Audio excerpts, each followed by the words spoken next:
ನಮಸ್ಕಾರ ಸುವರ್ಣ ನ್ಯೂಸ್ಗೆ ಸ್ವಾಗತ. ನಾನು ಸೌಮ್ಯ. ಈಗ ಹೆಡ್ಲೈನ್ಸ್. ಲೋಕಲ್ ಪರೀಕ್ಷೆಯಲ್ಲಿ ಕಾಂಗ್ರೆಸ್ ಫಸ್ಟ್ ಕ್ಲಾಸ್, ಬಿಜೆಪಿಗೆ full loss, JDS just pass, ಕೆಜೆಪಿಗೆ ನೋ ಲಾಸ್, ಬಿಎಸ್ಆರ್ ಪಟಾಕಿ ಟುಸ್.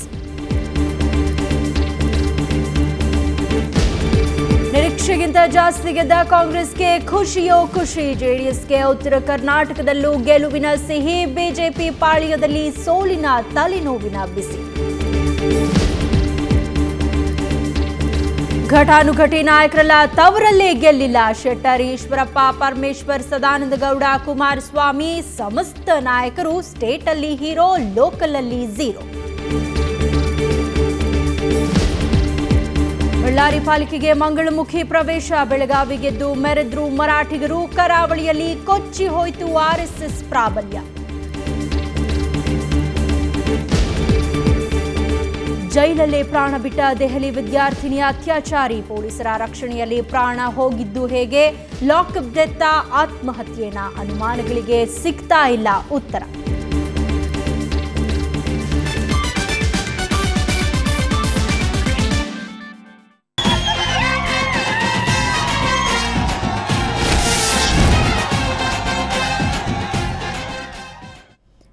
ಮುಂದಿನ ವಿಧಾನಸಭೆ ಚುನಾವಣೆಗೆ ದಿಕ್ಸೂಚಿ ಅಂತಲೇ ಪರಿಗಣಿಸಲ್ಪಡ್ತಾ ಇರುವ ಸ್ಥಳೀಯ ಸಂಸ್ಥೆ ಚುನಾವಣೆ ಫಲಿತಾಂಶ ಹೊರಬಿದ್ದಿದೆ. ಆಡಳಿತ ವಿರೋಧಿ ಅಲೆಯೋ ಎಂಬಂತೆ ಬಿಜೆಪಿ ತತ್ತರಿಸಿದೆ. ಪ್ರತಿಪಕ್ಷ ಕಾಂಗ್ರೆಸ್ ಒಂದಷ್ಟು ಹೆಚ್ಚು ಸ್ಥಾನ ಗೆಲ್ಲುವ ಮೂಲಕ ಸಂತಸದಿಂದ ಬೀಗ್ತಾ ಇದೆ. ಇದ್ದಿದ್ರಲ್ಲಿ ಜೆಡಿಎಸ್ಗೆ ಸಂತೃಪ್ತಿ. ಕೆಜೆಪಿ ಮತ್ತು ಬಿಎಸ್ಆರ್ನದ್ದು ಮಾತ್ರ ಫ್ಲಾಪ್ ಶೋ.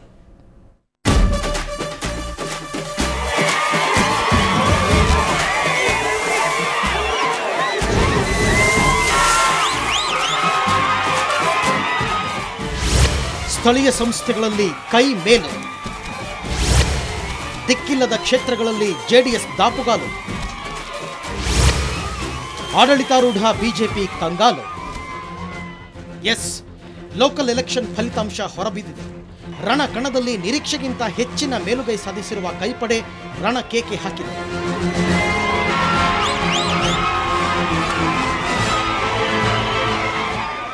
ಇನ್ನು ಜೆಡಿಎಸ್ಗೂ ಸ್ಥಳೀಯ ಸಂಸ್ಥೆ ಚುನಾವಣೆಯಲ್ಲಿ ಬೂಸ್ಟ್ ಸಿಕ್ಕಿದೆ. ತೆನೆ ಹೊತ್ತ ಮಹಿಳೆ ರಾಜ್ಯಾದ್ಯಂತ ಸಿಕ್ಕಷ್ಟು ತೂರಿಕೊಂಡಿದ್ದಾರೆ. ಉತ್ತರ ಕರ್ನಾಟಕದ ಕೆಲ ಭಾಗಗಳಲ್ಲೂ ಸೇರಿದಂತೆ ಶಿವಮೊಗ್ಗ ಹಾಗೂ ಕರಾವಳಿಯಲ್ಲಿ ಜೆಡಿಎಸ್ಗೆ ಲಾಟರಿ ಹೊಡೆದಿದೆ.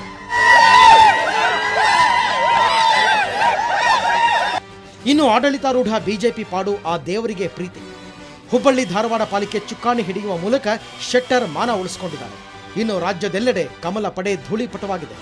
ಭದ್ರಕೋಟೆಯಂತಿದ್ದ ಕರಾವಳಿ ಹಾಗೂ ಉತ್ತರ ಕರ್ನಾಟಕದಲ್ಲೇ ಪಕ್ಷ ಕನಿಷ್ಠ ಸ್ಥಾನ ಗಳಿಸಲು ಪರದಾಡಿದೆ. ಕೆಜೆಪಿ ಹಾಗೂ ಬಿಜೆಪಿ ಗುದ್ದಾಟದಲ್ಲಿ ಕಾಂಗ್ರೆಸ್ ಹಾಗೂ ಜೆಡಿಎಸ್ ಬಾಯಿಗೆ ಬೆಣ್ಣೆ ಬಿದ್ದಿದೆ. ಕೆಜೆಪಿ ನಿರೀಕ್ಷಿತ ಸ್ಥಾನಗಳನ್ನು ಗಳಿಸದಿದ್ದರೂ ಬಿಜೆಪಿ ಸೋಲಿಸುವಲ್ಲಿ ಪ್ರಮುಖ ಪಾತ್ರ ವಹಿಸಿದೆ. ಇನ್ನು ರಾಮುಲು ಯಾವುದೇ ಕಮಾಲು ಮಾಡುವಲ್ಲಿ ಎಡವಿದ್ದಾರೆ. ಆದರೆ ರಾಜ್ಯಾದ್ಯಂತ ಸಾಕಷ್ಟು ಕಡೆಗಳಲ್ಲಿ ಪಕ್ಷೇತರರು ಮಿಂಚಿದ್ದು ನಿರ್ಣಾಯಕ ಪಾತ್ರ ವಹಿಸಲಿದ್ದಾರೆ. ರಾಜ್ಯದ 7 ಮಹಾನಗರ ಪಾಲಿಕೆಗಳ ಫಲಿತಾಂಶ ಹೊಸ ಮನ್ವಂತರಕ್ಕೆ ನಾಂದಿ ಹಾಡುವ ಸೂಚನೆ ನೀಡಿದೆ.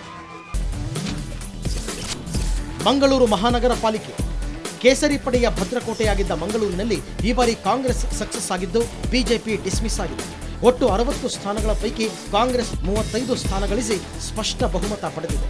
ಇನ್ನು ಬಿಜೆಪಿ 20 ಸ್ಥಾನಕ್ಕೆ ತೃಪ್ತಿಪಟ್ಟಿದ್ರೆ ಜೆಡಿಎಸ್ 2 ಸ್ಥಾನಗಳೊಂದಿಗೆ ಕರಾವಳಿಯಲ್ಲಿ ಖಾತೆ ತೆರೆದಿದೆ. ಇತರರು 3 ವಾರ್ಡ್ಗಳಲ್ಲಿ ಮೇಲುಗೈ ಸಾಧಿಸಿದ್ದಾರೆ.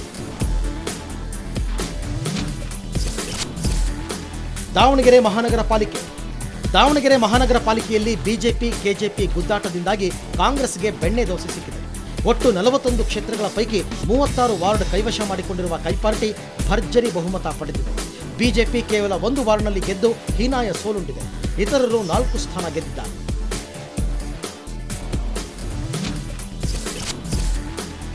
ಗುಲ್ಬರ್ಗಾ ಮಹಾನಗರ ಪಾಲಿಕೆ ಕಳೆದ ಬಾರಿ ಗುಲ್ಬರ್ಗಾದಲ್ಲಿ ಕಮಲ ಅರಳಿತ್ತು. 55 ವಾರ್ಡ್ಗಳ ಪೈಕಿ ಚಿತ್ತ ಸೆಳೆದಿರೋ ಹೊಸ 23 ವಾರ್ಡ್ಗಳಲ್ಲಿ ಗೆಲುವಿನ ನಗೆ ಬೀರಿದೆ. ಬಿಜೆಪಿ ಕೆಜೆಪಿ ತಲಾ 7 ಸ್ಥಾನ ಗಳಿಸಿದರೆ ಜೆಡಿಎಸ್ 10 ಸ್ಥಾನ ಗಳಿಸಿ ಹುಬ್ಬೇರುವಂತೆ ಮಾಡಿದೆ. ಇತರರು 8 ಸ್ಥಾನ ಗಳಿಸಿದ್ದು ನಿರ್ಣಾಯಕ ಪಾತ್ರ ವಹಿಸಲಿದ್ದಾರೆ. ಗುಲ್ಬರ್ಗಾ ಪಾಲಿಕೆಯ ತಂತ್ರವಾಗಿದ್ದು ಕೈಗೆ ಸಾಥ್ ನೀಡೋರು ಯಾರು ಅಂತ ಕಾದು ನೋಡಬೇಕು.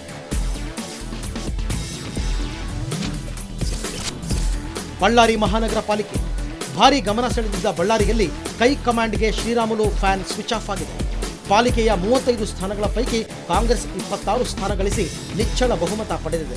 ಬಿಜೆಪಿ ಇಲ್ಲಿ ಹೇಳ ಹೆಸರಿಲ್ಲದಂತಾಗಿದ್ದರೆ ಬಿಎಸ್ಆರ್ ಕೇವಲ 6 ಸ್ಥಾನ ಗಳಿಸಿ ಶ್ರೀರಾಮುಲು ಹವಾ ತಣ್ಣಗಾಗುವಂತೆ ಮಾಡಿದೆ. ಜೆಡಿಎಸ್ 1 ಹಾಗೂ ಇತರರು 2 ಸ್ಥಾನ ಗಳಿಸಿದ್ದಾರೆ.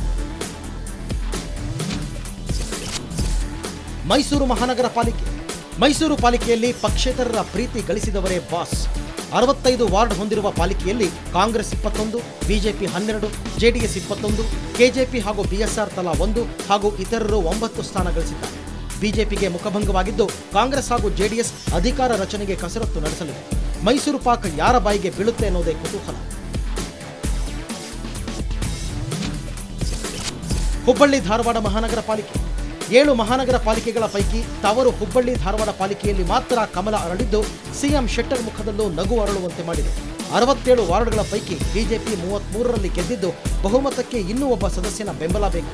ಕಾಂಗ್ರೆಸ್ 22, ಜೆಡಿಎಸ್ 9, ಕೆಜೆಪಿ 1 ಹಾಗೂ ಇತರರು 2 ಸ್ಥಾನ ಜಯಿಸಿದ್ದಾರೆ.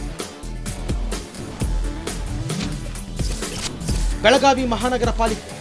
ಇನ್ನು ಗಡಿನಾಡು ಬೆಳಗಾವಿಯಲ್ಲಿ ಪಕ್ಷಾತೀತವಾಗಿ ಭಾಷಾವಾರ್ ನಡೆದಿತ್ತು. 58 ಸ್ಥಾನಗಳ ಪಾಲಿಕೆಯಲ್ಲಿ ಕನ್ನಡ ಪರ ಅಭ್ಯರ್ಥಿಗಳು 19ರಲ್ಲಿ ಮಾತ್ರ ಗೆದ್ದಿದ್ದು ಕನ್ನಡವನ್ನ ಕೇಳೋರು ಯಾರು ಎಂಬಂತಾಗಿದೆ. ಮರಾಠಿಗರು 33 ಸ್ಥಾನಗಳಲ್ಲಿ ಜಯದ ನಗೆ ಬೀರಿದ್ದು ಮತ್ತೆ ಪಾಲಿಕೆ ಚುಕ್ಕಾಣಿ ಹಿಡಿಯಲಿದ್ದಾರೆ. ಇನ್ನು ಉರ್ದು ಬೆಂಬಲಿತ ಅಭ್ಯರ್ಥಿಗಳು 6 ಸ್ಥಾನ ಗಳಿಸಿದ್ದಾರೆ. ಹೀಗೆ 7 ಪಾಲಿಕೆಗಳ ಪೈಕಿ ಸಿಎಂ ಶೆಟ್ಟರ್ ತವರು ಹುಬ್ಬಳ್ಳಿ ಧಾರವಾಡದಲ್ಲಿ ಮಾತ್ರ ಕಮಲ ಅರಳಿದೆ. ಇನ್ನು ಮಂಗಳೂರು, ದಾವಣಗೆರೆ, ಬಳ್ಳಾರಿಯಲ್ಲಿ ಕಾಂಗ್ರೆಸ್ ನಿಚ್ಚಳ ಬಹುಮತ ಪಡೆದಿದೆ. ಗುಲ್ಬರ್ಗಾ ಹಾಗೂ ಮೈಸೂರು ಪಾಲಿಕೆಗಳಲ್ಲಿ ಅತಂತ್ರ ಪರಿಸ್ಥಿತಿ ಇದ್ದು ಕಾಂಗ್ರೆಸ್ ಇತರರ ನೆರವಿನೊಂದಿಗೆ ಚುಕ್ಕಾಣಿ ಹಿಡಿಯುವ ಸಾಧ್ಯತೆ ಇದೆ. ಬೆಳಗಾವಿಯಲ್ಲಿ ಮರಾಠಿ ಪರ ಅಭ್ಯರ್ಥಿಗಳ ಆಡಳಿತ ನಡೆಯಲಿದೆ. ಒಟ್ಟಾರೆ ಅಭಿವೃದ್ಧಿ ಪರ ಆಡಳಿತ ಅಂತ ಹೇಳಿಕೊಂಡಿದ್ರು ಆಂತರಿಕ ಕಲಹ ಬಿಜೆಪಿ ಧೂಳಿಪಟ ಆಗುವಂತೆ ಮಾಡಿದೆ. ಲೋಕಲ್ ಎಲೆಕ್ಷನ್ ಕೈಗೆ ಥ್ರಿಲ್ ನೀಡಿದ್ರೆ ಜೆಡಿಎಸ್ ಗಿಲ್ ಸದ್ದು ಮಾಡಿದ್ದು ಬಿಜೆಪಿ ಮಾತ್ರ ಡಬ್ಕು ಡಬಲ್ ಅನ್ನೋ ಹಾಗಿದೆ. ಬ್ಯೂರೋ ರಿಪೋರ್ಟ್, ಸುವರ್ಣ ನ್ಯೂಸ್. ಇಷ್ಟಕ್ಕೂ ಕಳೆದ ಬಾರಿಯ ಫಲಿತಾಂಶಕ್ಕೆ ಹೋಲಿಸಿದ್ರೆ ಈ ಬಾರಿ ಯಾರಿಗೆ ಲಾಭ ಆಗಿದೆ, ನಷ್ಟ ಅನುಭವಿಸಿದವರು ಯಾರು ಅನ್ನೋದನ್ನ ಸ್ವಲ್ಪ ನೋಡೋಣ ಬನ್ನಿ.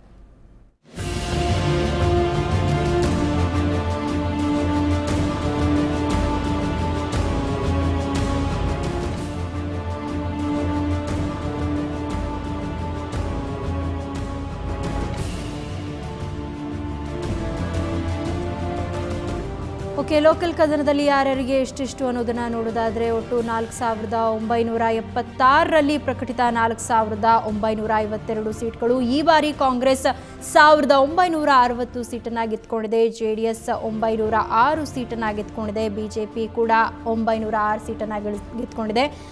ಇನ್ನು ಕಳೆದ ಚುನಾವಣೆಯಲ್ಲಿ ಕಾಂಗ್ರೆಸ್ 1606 ಸೀಟನ್ನು ಗೆದ್ದುಕೊಂಡಿತ್ತು. ಈ ಬಾರಿ 1960 ಸೀಟನ್ನು ಗೆದ್ದುಕೊಂಡಿದೆ. ಇನ್ನು ಜೆಡಿಎಸ್ ಕಳೆದ ಬಾರಿ 1502 ಸೀಟನ್ನು ಗೆದ್ದುಕೊಂಡಿತ್ತು. ಈ ಬಾರಿ 906 ಸೀಟನ್ನು ಗೆದ್ದುಕೊಂಡಿದೆ. ಇನ್ನು ಕಳೆದ ಚುನಾವಣೆಯಲ್ಲಿ ಬಿಜೆಪಿ 1180 ಸೀಟನ್ನು ಗೆದ್ದುಕೊಂಡಿತ್ತು. ಆದರೆ ಈ ಬಾರಿ 906 ಸೀಟನ್ನು ಗೆದ್ದುಕೊಂಡಿದೆ. ಇನ್ನು ಇದೆರಡನ್ನ ಟ್ಯಾಲಿ ಮಾಡಿ ನೋಡಿದಾಗ ಯಾರಿಗೆ ಲಾಭ ಯಾರಿಗೆ ನಷ್ಟ ಅನ್ನೋದನ್ನ ನೋಡೋದಾದ್ರೆ ಕಾಂಗ್ರೆಸ್ 354 ಸೀಟನ್ನ ಗೆದ್ದುಕೊಂಡಿದೆ ಹೆಚ್ಚುವರಿಯಾಗಿ. ಇನ್ನು ಜೆಡಿಎಸ್ 596 ಸೀಟನ್ನ ಕಳೆದುಕೊಂಡಿದೆ. ಇನ್ನು ಬಿಜೆಪಿ ಕೂಡ 274 ಸೀಟನ್ನ ಕಳೆದುಕೊಂಡಿದೆ.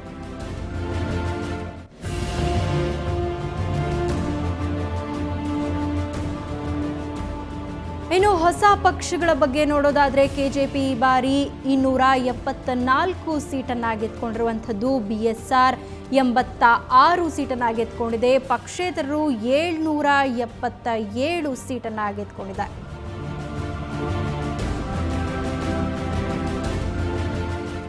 ಇನ್ನು ಯಾರಿಗೆ ಲಾಭ ಯಾರಿಗೆ ನಷ್ಟ ಅನ್ನೋದನ್ನ ನೋಡೋದಾದ್ರೆ ಕೆಜೆಪಿ ಹಾಗೂ ಬಿಎಸ್ಆರ್ ಎರಡೂ ಪಕ್ಷಗಳು ಹೊಸದಾಗಿ ಸ್ಥಾಪನೆ ಆಗಿರೋದ್ರಿಂದ ಎರಡೂ ಪಕ್ಷಗಳು ಕೂಡ ಉತ್ತಮ ಒಂದು ಸೀಟನ್ನ ಗೆದ್ದುಕೊಂಡಿದೆ. ಇನ್ನು ಪಕ್ಷೇತರರು 150 ಸೀಟನ್ನ ಹೆಚ್ಚುವರಿಯಾಗಿ ಗೆದ್ದುಕೊಂಡಿದ್ದಾರೆ.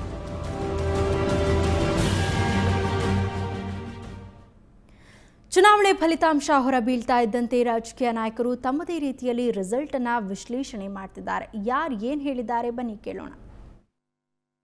ಒಂದು 3-4 ಜಿಲ್ಲೆಗಳಿಗೆ ಸೀಮಿತವಾಗಿರತಕ್ಕಂಥ ಪಕ್ಷ ಅಂತಕ್ಕಂಥದ್ದನ್ನು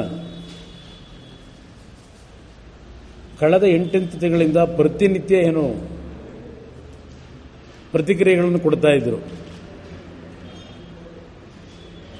ಬಹುಶಃ ಅದಕ್ಕೂ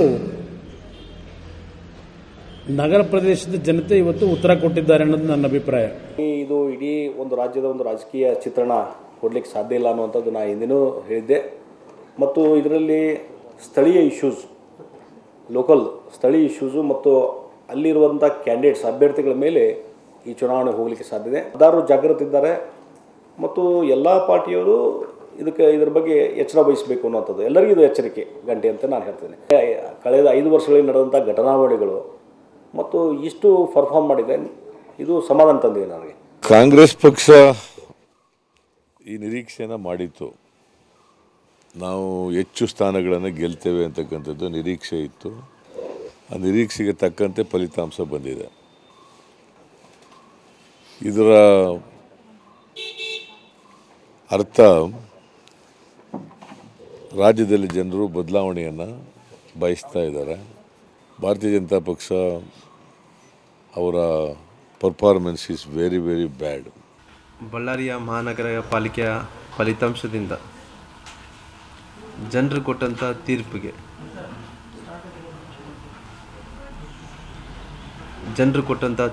ನಾನು ಅವರಿಗೆ ತಲೆ ಬಾಗುತ್ತೀನಿ, ಅವ್ರಿಗೆ ಗೌರವಿಸುತ್ತೇನೆ. ಇಲ್ಲಿನ ಜಿಲ್ಲಾಧಿಕಾರಿಗಳು ಎಲ್ಲೋ ಒಂದು ಕಡೆ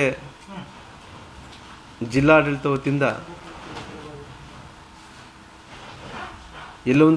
ನನಗೆ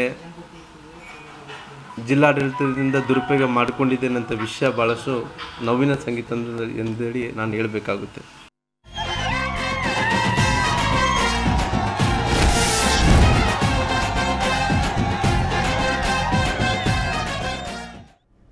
ಈಗ ಒಂದು ಬ್ರೇಕ್ನ ನಂತರ ಸುವರ್ಣ ನ್ಯೂಸ್ ಮತ್ತೆ ಮುಂದುವರಿಯುತ್ತೆ.